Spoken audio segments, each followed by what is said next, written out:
Martin, so you recommend keto or very low carb?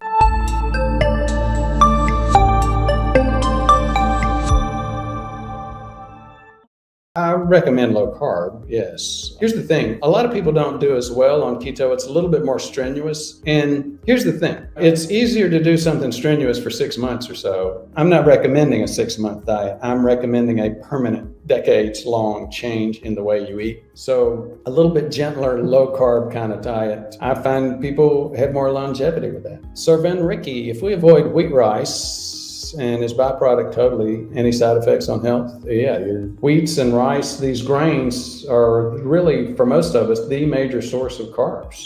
How can I lose weight at 60? Well, first place is you want to look at your metabolism. There's a great book. It's called Why We Get Fat and What to Do About It. And what he's talking about there is the middle-aged bulge. You know, you start getting that middle-aged spread. You start getting love handles. What's causing that? Most people think, well, we're getting fat as we get older because we're eating more. He turns that on his head and he says, look, we're actually eating more because we're getting fat. Now, why is that the case? It's because we're developing insulin resistance. And there's so much truth to that. You develop insulin resistance, you start having higher insulin on a regular basis. When your insulin is high, you can't burn fat. You know, you've got your 20-year-old whose insulin is really low, and they're burning fat all the time. You got a 60-year-old whose insulin is high. They eat some more carbs, their insulin goes way up, their insulin receptors are resistant, so the blood sugar just stays high. Your pancreas pushes more and more insulin in there, trying to get those receptors to respond and drop that blood sugar. Meanwhile, that insulin is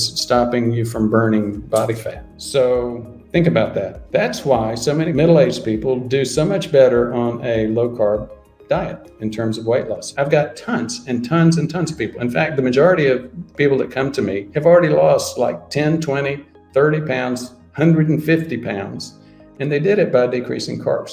The second thing they did, they got a decreased appetite when they decreased their carbs, and then they started going on different levels of fasting. The most common, the most popular is intermittent fasting.